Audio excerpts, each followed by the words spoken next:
Assalamualaikum warahmatullahi wabarakatuh. Kembali lagi di channel Radio Horor.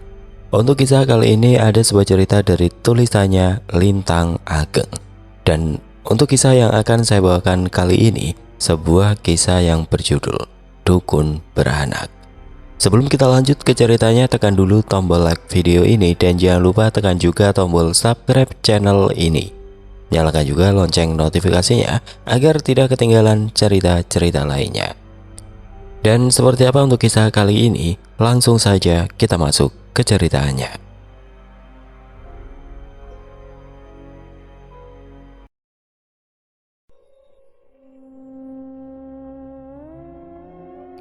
Hujan turun deras sejak petang, mengguyur tanah seperti ingin membasuh luka lama. Petir menyambar berulang, mengguncang langit desa Karangjati. Di sudut pemakaman tua yang terabaikan, sebuah nisan patah rebah mencium tanah basah. Dari sela retakannya, tanah menggembung, lalu terbelah. Sebuah tangan kurus mencuat dari liang gelap. Jemari pucat dengan kuku panjang kehitaman mencakar udara malam. Mak Tiur merapatkan selendangnya. Duduk di tepi ranjang bambu, ia memutar biji tasbih pelan. Mulutnya komat kamit menahan gelisah yang menggantung seperti bau hujan sebelum petir menyambar. "Semoga bukan musibah," bisiknya. Wening, cucunya, sedang menengok ibunya yang hamil tua. Belum ada tanda-tanda lahiran, dan karena hujan, tentu saja Wening pasti tidur di rumah Novia anaknya. Tapi firasat buruk ini datang begitu saja, seperti awan hitam yang tidak bisa ditepis. Angin malam menyusup lewat celah dinding. Bersamanya datang aroma aneh, anyir tanah basah, wangi melati yang membusuk, dan bau darah. Pintu kayu bergoyang pelan. Tok, tok, tok. 3 ketukan, pelan tapi cukup untuk menghentikan putaran tasbih di tangan Mak Tiur. Ia menoleh, tubuhnya menegang, tidak ada suara lain. Hanya hujan dan gelegar petir yang menjauh. Pintu bergeser perlahan, petir menyambar, memperlihatkan siluet perempuan berdiri di ambang pintu. "Siapa?" tanya Mak Tiur, suaranya parau. Perempuan itu menunduk, menggigil hebat, rambutnya panjang, basah, menempel di wajah. Tubuhnya kurus, kulitnya pucat, lumpur menempel di betis dan perutnya yang membuncit. Aku mau lahiran." Suara itu pelan serak, seperti keluar dari tenggorokan yang kering. Mak Tiur bangkit. Wajah perempuan itu tidak jelas dalam cahaya redup. Ia hanya melihat sosok yang menggigil kedinginan. "Dari mana kau datang, Nak?" tanya Mak Tiur mendekat. "Jauh. Aduh," jawab perempuan itu. Aku tersesat." "Kontraksi sudah mulai. Ada rasa mulas, Nak." Mak Tiur mendekat. Wanita itu merintih. Kedua tangannya meremas perutnya yang besar. Air hujan mengalir di pipinya. "Tolong, jangan biarkan aku sendirian." Mak Tiur merasakan hawa dingin yang aneh, tapi ia kira itu karena angin hujan. Melihat perempuan itu merintih kesakitan, hatinya terenyuh. Ia membayangkan jika itu adalah anaknya sendiri di masa muda, hamil, kedinginan, basah, dan tidak punya siapa-siapa. "Masuklah, Nak. Kau tidak sendirian malam ini." Tangannya mengamit tangan perempuan itu, dingin sekali. Mak Tiur mengira itu karena kehujanan. "Terima kasih," bisik perempuan itu.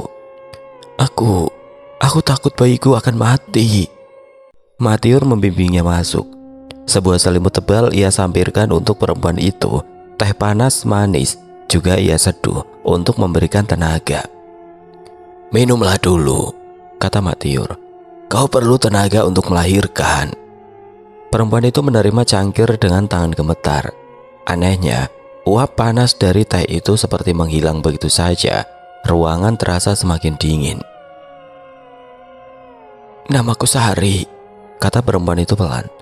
Aku sudah lama mencari tempat yang aman untuk melahirkan." "Berapa lama hamilmu?"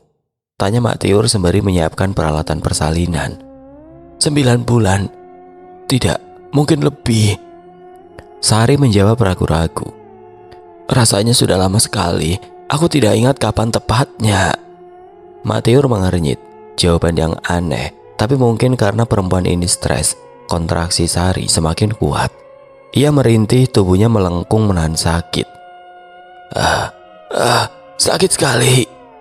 Rasanya seperti ada yang ingin keluar dengan paksa, Mak. Tenang, Nak, bernapas pelan-pelan, kata Mak Tiur memegang tangan Sari. Aku sudah menolong ratusan kelahiran, kau akan baik-baik saja. Ketika Mak Tiur menyentuh perut Sari untuk memeriksa posisi bayi, ia merasakan sesuatu yang aneh. Perut itu dingin, dan ada gerakan yang tidak wajar di dalamnya, seperti ada yang menggeliat dengan kuat. Terlalu kuat untuk ukuran bayi. Sari, kata Mak Tiur, suamimu mana? Keluargamu? Kok kau sendirian? Tapi pertanyaan itu tidak ia lontarkan sekarang, takut Sari menangis ingat keadaannya. Wanita itu harus tegar dan sehat untuk melahirkan. Mata Sari menatap kosong ke depan. Kenapa, Mak? Bisik itu menggema. Petir sambar menyambar di luar. Tidak apa, Mak akan mengambil beberapa peralatan. Tidurlah di depannya, Nak. Sudah lama sekali, Sari bergumam. Aku menunggu anakku. Tolong aku, Mak Tiur. Mak Tiur merasa ada yang janggal, tapi ia tidak bisa menjelaskan apa. Mungkin perempuan ini tahu namanya.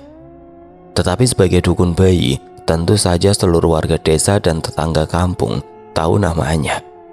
Apa yang aneh, Mak Tiur berpikir logis.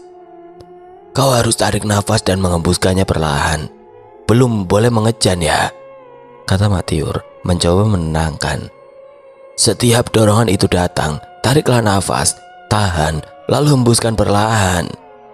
Petir menyambar lagi. Dalam kilat singkat itu, Mak Tiur seperti melihat sesuatu yang aneh pada wajah Sari, tapi terlalu cepat untuk dipastikan. Kenapa? Tanya Sari menatap Mak Tiur. Ada yang salah? Tidak. Kau terlihat pucat sekali, mungkin karena kelelahan. Sari tersenyum tipis. Aku memang selalu pucat sejak kecil begitu, Mak. Oh begitu, kata Mak Tiur, meski masih merasa ada yang tidak beres. Yang penting sekarang kita fokus pada kelahiran bayimu. Kontraksi Sari semakin kuat. Ia berteriak, tapi teriakan itu terdengar aneh di telinga Mak Tiur, seperti ada gema yang panjang. Dia akan keluar, Mak, teriak Sari. Insya Allah, sabar ya. Kita tunggu pembukaan jalan lahir sempurna. Mak Tiur bersiap membantu. Walau ada perasaan was-was yang tidak bisa dijelaskan, naluri sebagai dukun beranak memaksanya untuk tetap membantu. Baiklah, aku akan membantumu melahirkan. Kau harus kuat, Sari. Aku pasti kuat. Aku sudah menunggu terlalu lama untuk ini. Mak Tiur tidak mengerti maksud kata-kata itu, tapi ia terlalu sibuk mempersiapkan persalinan. Di luar hujan semakin deras dan angin bertiup kencang. Aroma aneh itu semakin menyengat, campuran tanah basah, bunga busuk, dan sesuatu yang tidak bisa ia identifikasi. Sari, kata Mak Tiur sambil memeriksa pembukaan. Kau dari desa mana sebenarnya? Desa Mekar Meranti, Mak. Ini sakit sekali, Mak. Bisakah tolong aku dulu? Sabar, Nak. Nanti mulasnya akan datang dan pergi. Aku akan buat ramuan agar lahiranmu lancar. Cepat, Mak. Aku kesakitan. Anakku harus lahir dulu. Harus lahir malam ini. Mak Tiur menarik nafas panjang. Ia sangat mengerti perasaan wanita yang melahirkan. Ia kini memilih untuk fokus pada tugasnya. Apapun yang terjadi, ia tidak bisa membiarkan kelahiran terjadi tanpa bantuan. Naluri sebagai dukun beranak lebih kuat dari rasa was-was yang menghantuinya. Baiklah, aku akan membantu. Tapi kau harus bekerja sama denganku. Aku akan bekerja sama, Mak, agar bayiku lahir, bisik Sari. Matanya berkilat aneh dalam cahaya redup. Aku sudah menunggu terlalu lama untuk bertemu anakku lagi. Malam itu walau firasat buruk menghantui dan ada kejanggalan yang tidak bisa dijelaskan, Mak Tiur hanya tahu satu hal. Tidak ada ibu hamil yang boleh melahirkan sendirian di tengah badai, bahkan jika ada yang aneh dengan ibu itu. Dipan di ruang bersalin sudah dialasi tikar pandan tua yang biasa Mak Tiur pakai saat menolong ibu melahirkan. Air rebusan daun sirih mendidih dengan aroma khas yang menenangkan.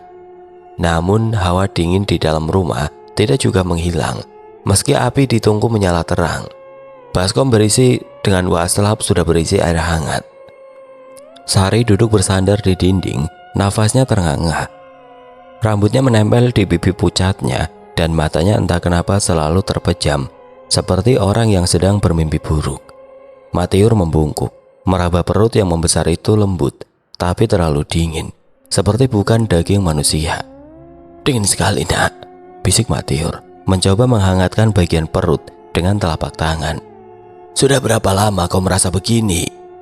Sari tidak menjawab, hanya merintih pelan. Suaranya seperti berasal dari lubang kosong yang dalam. "Nak Sari, jawab ibu, biar ibu tahu apa yang terjadi."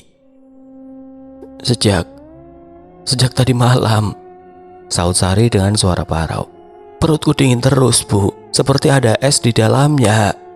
Mak Tiur mengerutkan kening. Dalam pengalamannya menolong ratusan kelahiran, ia tidak pernah menemui hal seperti ini. Ia mencoba mendengarkan detak jantung bayi, meletakkan telapak tangan yang sensitif akan kehidupan di rahim. Tapi kenapa kosong? Ia kini mendekatkan telinga ke perut yang membuncit. Tidak ada bunyi apapun, sunyi. "Nah, bayinya sudah berapa bulan?" 9 bulan, Bu. Harusnya sudah waktunya lahir." Mak Tiur menekan sedikit lebih kuat untuk mencari posisi bayi. Tiba-tiba terdengar kletuk. Perut itu bergerak, memberitahunya di sana ada kehidupan. Suara seperti tulang dipatahkan. Mak Tiur menarik tubuhnya cepat, menahan desa nafas, jantungnya berdetak kencang.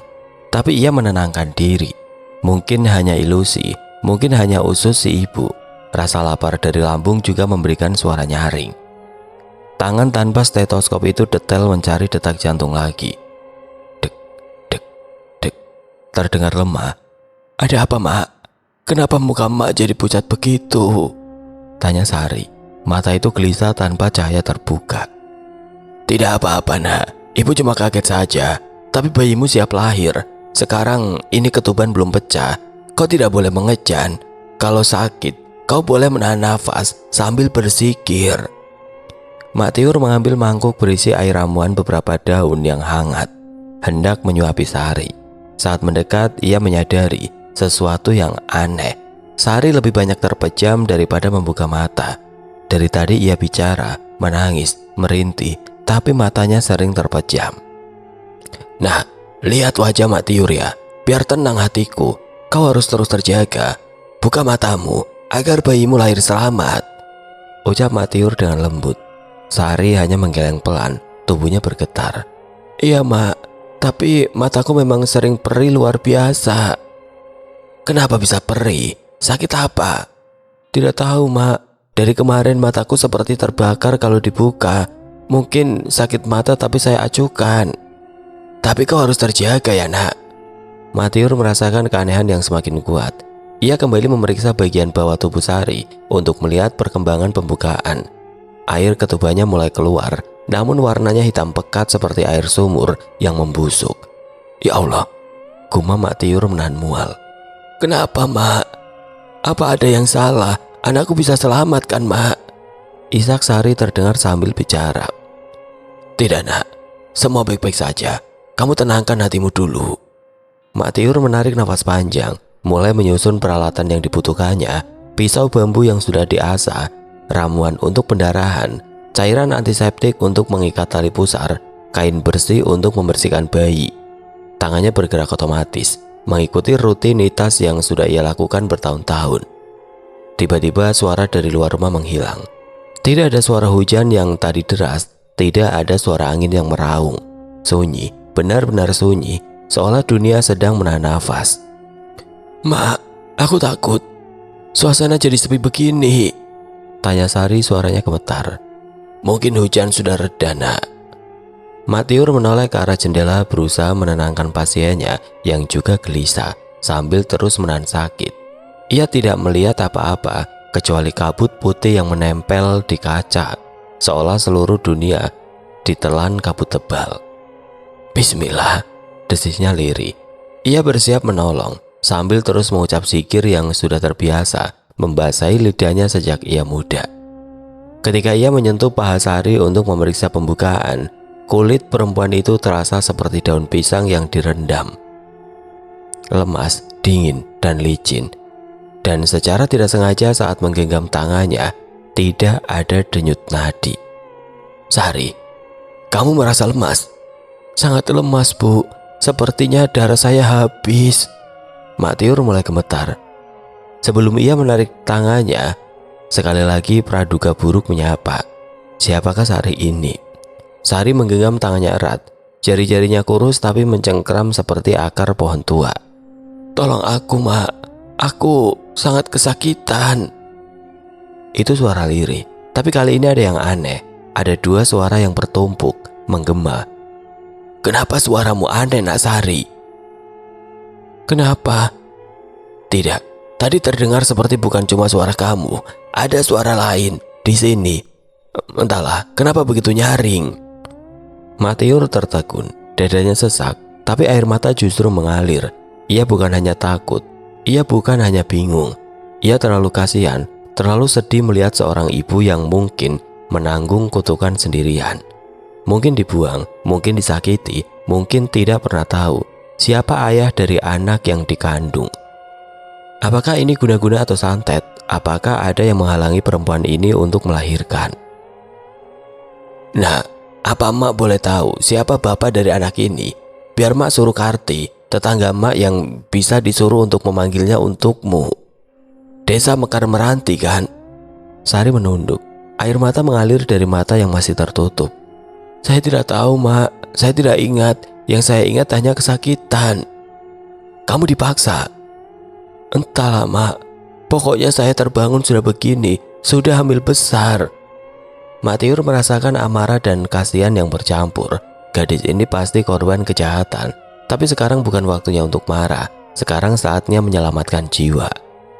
Nah, apapun yang terjadi, Mak Tiur akan membantu. Apapun kondisi kamu dan bayinya. Terima kasih, Mak. Saya takut tidak ada yang mau menolong. Ilmu dukun beranak tidak pernah mengajari memilih-milih. Yang penting nyawa ibu dan anak selamat. Mak Tiur mengusap kepala Sari dengan kasih sayang. Tangannya mulai bekerja dengan hati-hati, memandu proses persalinan yang tampaknya akan sangat berbeda dari biasanya. Apapun kau, Nak, yang penting kau dan anakmu lahir selamat. Dari perut yang terlalu dingin itu, sebuah kehidupan yang ganjil perlahan akan datang ke dunia. Mak Tiur bersiap menghadapi apapun yang akan terjadi. Ia sudah terlalu lama menjadi dukun beranak untuk mundur sekarang. Meski hatinya bergejolak dengan firasat buruk, tangannya tetap mantap bersiap menyambut kehidupan baru. Ayo, Nak, dorong pelan, tarik nafas dalam, bisik Mak Tiur, menahan getar suaranya. Suara melengking, tajam menggema di berbagai sudut rumah Mak Tiur. Rasanya tidak mungkin wanita itu berteriak sekeras itu. Nyatanya, di dinding bergetar dan angin dingin menjawab teriakan Sari yang mengejan. Kaki Mak Tiur gemetar, keringat dingin bercucuran di pelipis, tapi tangannya tetap teguh. Memijat bagian atas perut membantu mendorong, mengerahkan tenaga agar bayi lahir, meski di sekelilingnya hawa aneh mulai merayap seperti kabut dingin. Sari menggeliat, tubuhnya kejang-kejang, punggungnya melengkung seperti busur, namun wajahnya tetap terpejam. Keringat tidak tampak di kulit pucatnya, hanya luka-luka lecet di lengannya yang semakin dalam, seolah dikoyak dari dalam. Dari luar rumah terdengar suara, gesekan sesuatu di atap, seperti cakaran kuku runcing di bilah kayu. Bukan suara hujan di genteng, bukan tikus berkerjaran, tapi sesuatu yang berat merangkak di genteng. Mak Tiur menahan nafas. Tuhan, bantu aku tetap tenang. Ini soalnya nyawa. Batin Mak Tiur memanjatkan doa. Ia menyentuh bawah perut Sari, lalu meraba kepala bayi yang mulai tampak dingin, licin tapi utuh. Tiba-tiba suara cekikikan anak kecil meledak dari luar rumah. Seketika itu pula lampu minyak redup meliuk-liuk keras. Angin dingin membuat pelita kecil itu padam, gelap. Sesekali rumah Mak Tiur benderang hanya diterangi cahaya petir yang menyambar dari luar. Gemuruh awan hitam terdengar membuat nyali semakin ciut. Satu sorot kilat memperlihatkan sesuatu berdiri di jendela, makhluk kecil. Rambutnya menjuntai, matanya merah menyala. Ia menatap ke dalam, tertawa, lalu menghilang saat kilat meredup. Astagfirullah, makhluk apa itu? Mak Tiur ingin menjerit tapi suaranya tercekat. Ia tidak boleh panik agar pasiennya tenang, melahirkan, menarik nafas panjang dan kembali menatap Sari. Ia meraih sumbu obor cadangan dan menyalakannya cepat. Cahaya oranye menyebar, cukup untuk melihat darah hitam yang mulai mengalir dari tubuh Sari. Air ketuban atau mungkin tepatnya, sesuatu yang menyerupai ketuban membanjir, kental, pekat. Bau anyir menyengat seperti bangkai tikus yang sudah lama. Sari menggigil hebat, tubuhnya terangkat sedikit dari lantai. Terangkat sendiri. Mak Tiur panik, tapi ia cepat-cepat menadahkan tangan, menarik bayi perlahan dengan keahliannya. Kepala bayi yang mulai keluar, perlahan diikuti tubuh jabang bayi. Ayo nak, sedikit lagi, demi nyawa anakmu, satu dorongan lagi. Tiba-tiba suara tangisan seperti iraman kuat terdengar dari atap, dengan nada suara yang mirip suara bayi menangis, tapi kasar, menggetarkan tanah. Mak Tiur menangis dalam hati. Ya Allah, kenapa ada suara itu? Tubuhnya kaku, tapi ia tidak melepaskan tugasnya. Sari mengejan dengan suara melengking menakutkan, mendirikan bulu kuduk. Dan akhirnya, bayi itu lahir, lelaki, kecil, pucat, tidak menangis. Ia tidak bergerak, bibirnya membiru, matanya tertutup. Mak Tiur gemetar, menekan dada bayi itu perlahan. Ayo nak, jangan begini, ibumu sudah berjuang, berjuanglah. Ia mengusap punggung bayi, menepuknya pelan. Menangis selacak bagus. Tidak ada tangisan, hanya keheningan. Tangan tua Mak Tiur menepuk punggung si bayi, kaki bayi ia angkat di atas, kepalanya di bawah. Doanya mengalir menunggu suara kehidupan. Posisi terbalik seperti itu akan membantu rangsangan pada paru untuk bergerak aktif. Sunyi, debaran dada Mak Tiur tidak dapat disembunyikan. Kegelisahan akan nyawa yang tidak selamat tergambar jelas. Lalu dari luar rumah, hujan berhenti. Langit mendadak sunyi. Di saat itulah, bayi itu membuka mulutnya perlahan dan menangis. Pelan, lemah, seperti suara daun jatuh di tanah. Tapi cukup untuk membuat dada Mak Tiur meledak oleh rasa lega. Alhamdulillah, alhamdulillah dia menangis, nak. Iya, Mak, dia menangis akhirnya. Anakku selamat, Mak. Sari terisak. Mak Tiur memeluk bayi itu erat-erat, tanpa peduli darah hitam yang menodai bajunya. Ia tidak melihat lagi ke jendela, tidak peduli suara dari atap, karena di pangkuannya ada kehidupan yang lahir. Seperti biasa, doa-doa keselamatan langsung ia bacakan untuk membentengi bayi mungil lemah tersebut. Pisau kecil berkilat di tangan Mak Tiur, ia memegangnya dengan mantap meski jari-jarinya gemetar oleh lelah dan hawa malam yang menggigit. Tali ari-ari yang masih hangat dan kenyal itu ia pegang dengan hati-hati, seperti mengelola garis kehidupan itu sendiri. Srak, satu potongan halus memisahkan bayi dan ibunya.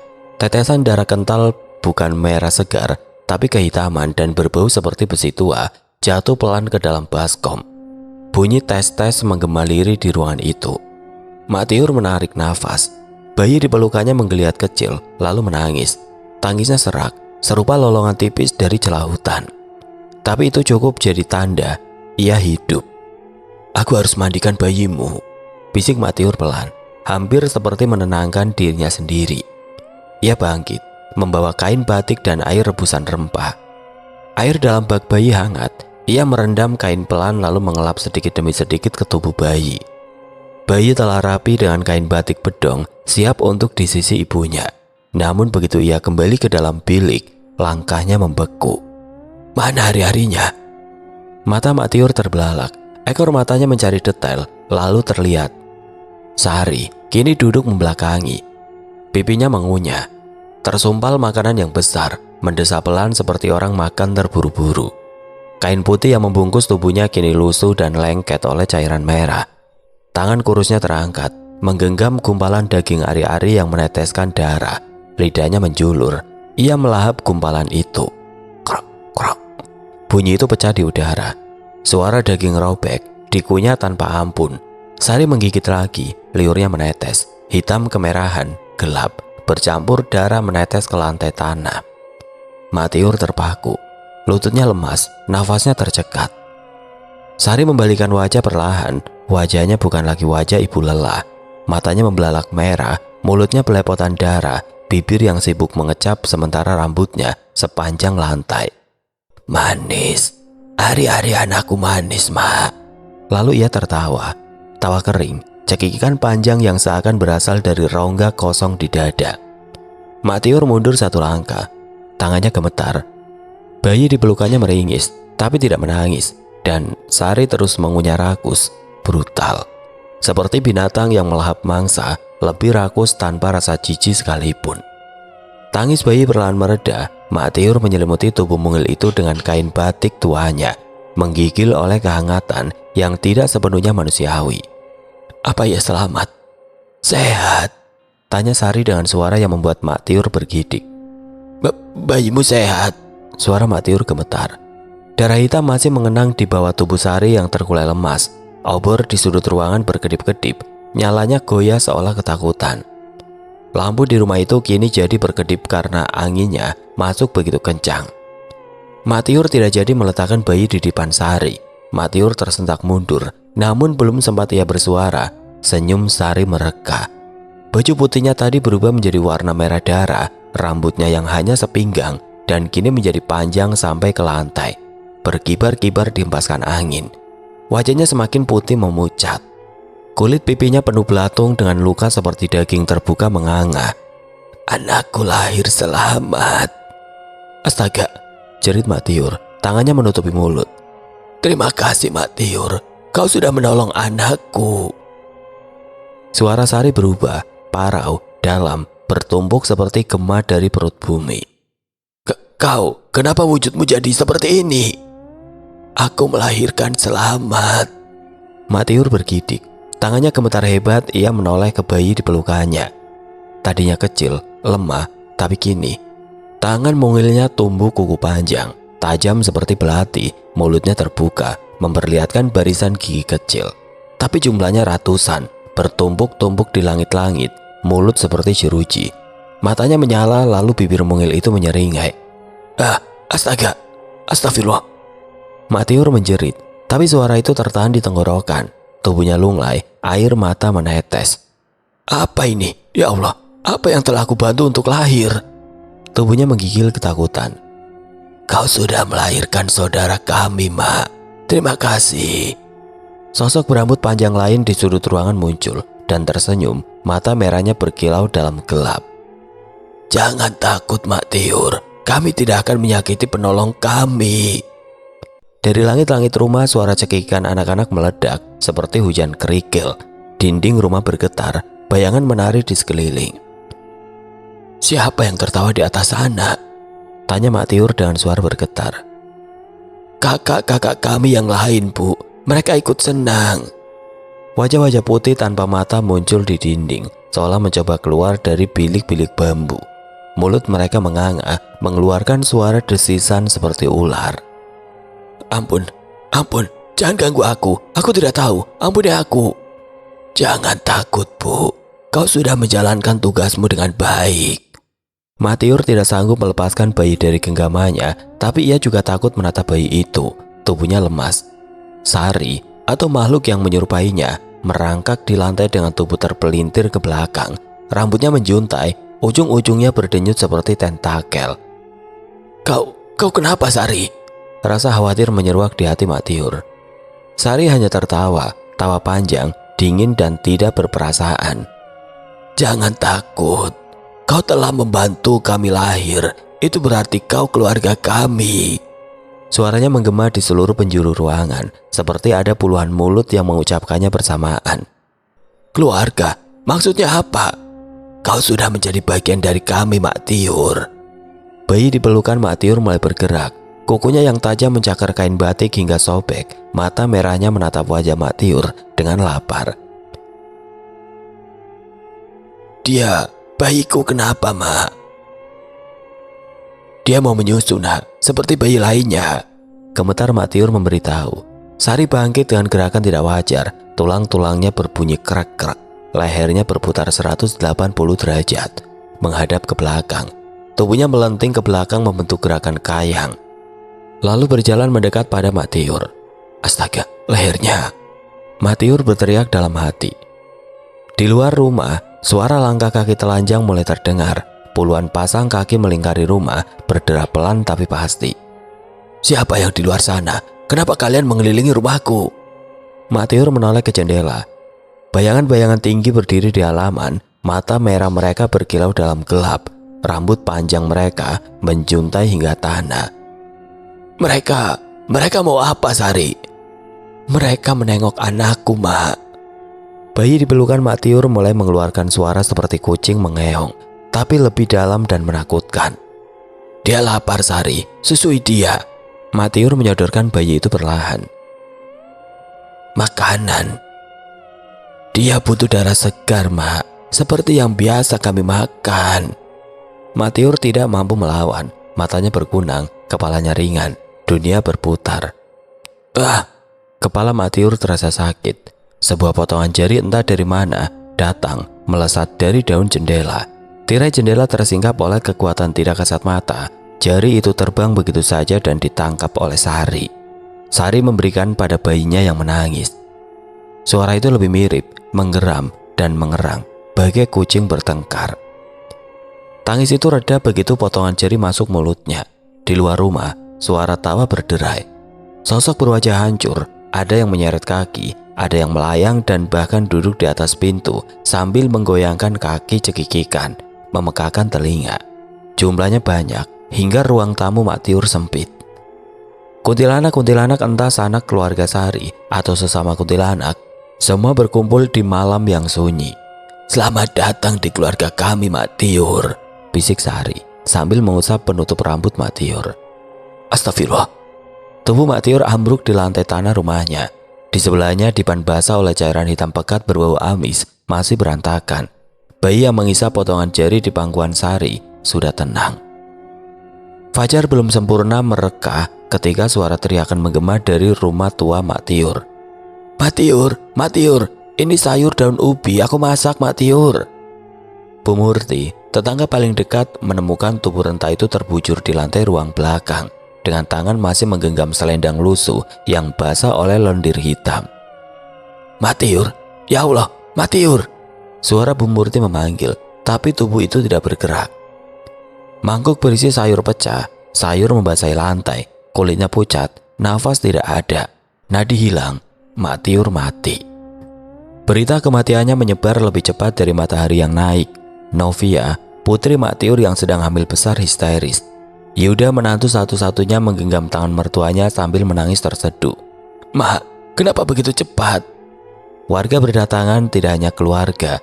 Para ibu yang dulu ditolong persalinan oleh Matiur berjejer dengan mata sembab, membawa beras dalam tas anyaman seperti kebiasaan di desa tersebut.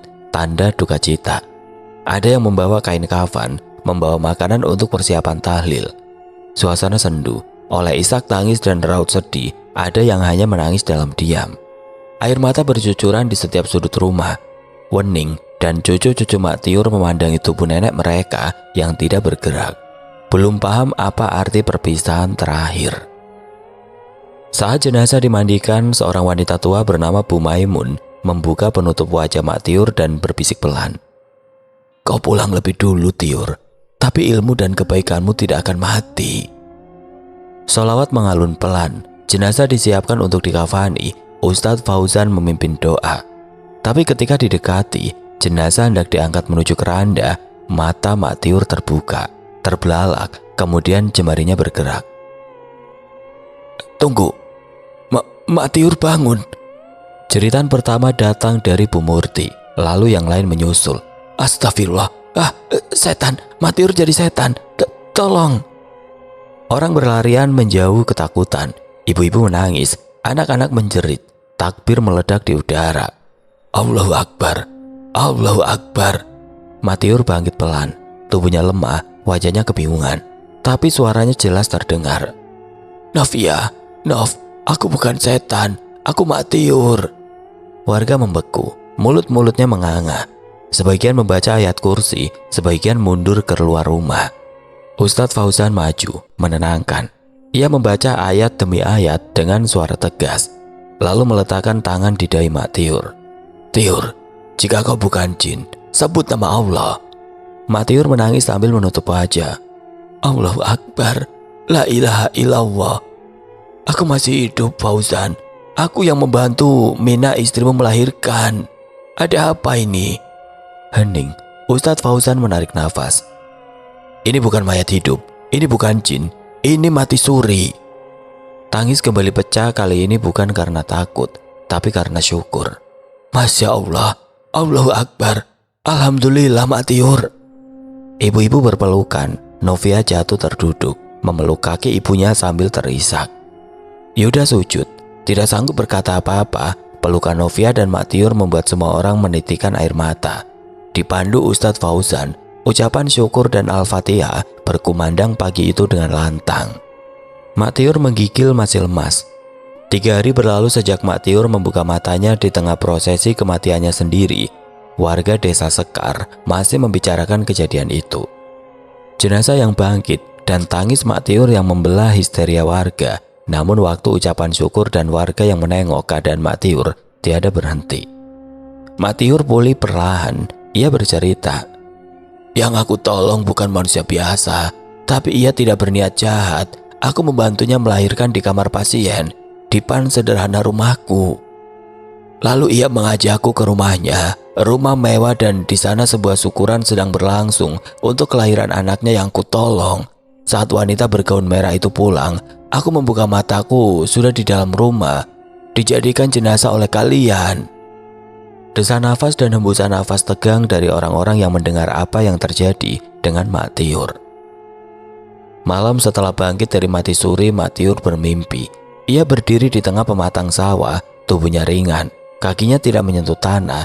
Dari arah kabut, seorang perempuan berpakaian merah mendekat, membawa ayam cemani dalam pelukannya. "Terima kasih karena telah menolongku," bisiknya sambil menyerahkan ayam itu ke tangan Mak Tiur. "Simpan ini. Ia akan membawa hidup untukmu, sebagaimana kau telah menolong kelahiran anakku."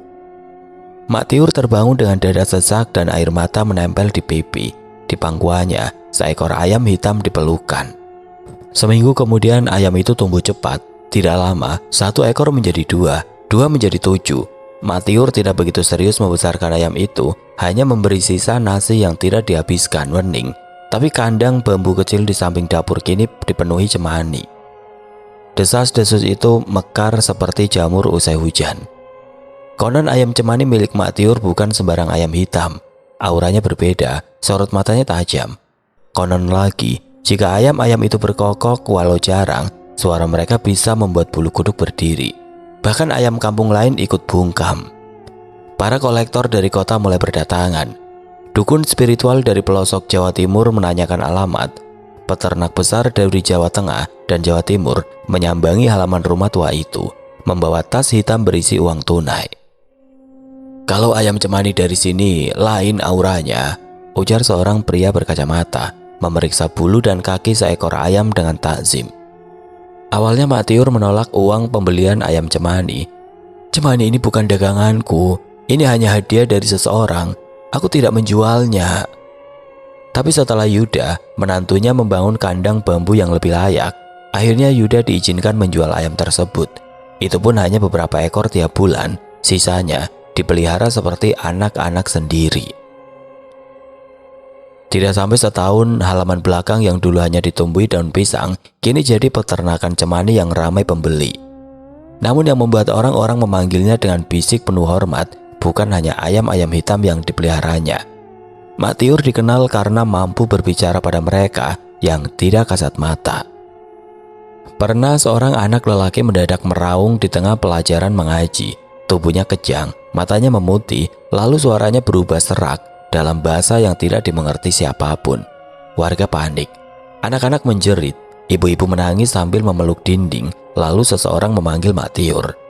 Ia datang tanpa banyak suara, membawa sebungkus sabut kelapa gosong, sebotol air doa, dan beberapa helai bulu cemani yang disimpan dalam lipatan kain. Tidak ada drama, tidak ada teriakan. Ia duduk di depan anak itu, menatap dalam, lalu berbisik nyaris tidak terdengar. Kau sudah cukup lama di sini, pulanglah. Ini bukan milikmu. Aku tidak perlu mengusirmu keras. Mata Matiur mendelik, mulutnya berbisik baca doa dan ayat kursi. Anak itu berhenti menjerit. Tubuhnya yang tadi kejang menggeliat mendadak tenang seperti habis disapu angin. Saat ia membuka mata, air matanya tumpah, seperti baru bangun dari mimpi buruk yang panjang. Alhamdulillah, Matiur, terima kasih, kau menolong anakku. Ibu dari anak mencium takzim tangan wanita tua itu. Setelah uang diselipkan, Matiur memberikan uang itu pada anak yang tadi ia obati karena kesurupan. Belikan anak ini bakso atau masaklah ayam goreng yang ia suka. Matiur mengelus kepala anak kecil itu dan pamit pulang. Warga hanya bisa tertegun. Tidak ada yang bertanya apa yang sebenarnya Matiur lihat, karena mereka tahu, sejak ia mati suri, Matiur melihat lebih banyak daripada biasanya. Matiur tahu sosok tua yang mendiami pohon waru di ujung desa. Ia paham siapa yang berdiri di balik sumur balai malam Jumat. Yang lebih penting, ia tahu cara menegur, mengeluarkan mereka yang tidak kasat mata dari tubuh warga desa. Tapi, meski sekarang dikenal orang kota, meski uang datang dalam jumlah besar, meski cucunya kini sekolah di kota dan peternakannya cukup luas, Matiur tetaplah dukun bayi. Ia masih berjalan kaki ke rumah ibu hamil yang memanggilnya tengah malam. Meski meracik minyak kelapa sendiri, merebus rempah-rempah sendiri untuk melancarkan proses melahirkan, masih mengusap perut ibu yang hendak melahirkan sambil berbisik. Sabar nak, bayimu hanya mencari jalan keluar. Peternakan itu tidak mengubah hatinya. Ia tetap percaya menolong kelahiran adalah menolong dunia. Tidak peduli bayi manusia atau bukan.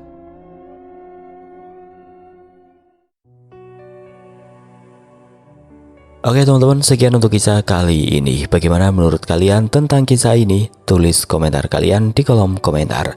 Dan buat teman-teman yang baru bergabung, jangan lupa untuk like, komen, share, serta subscribe channel ini.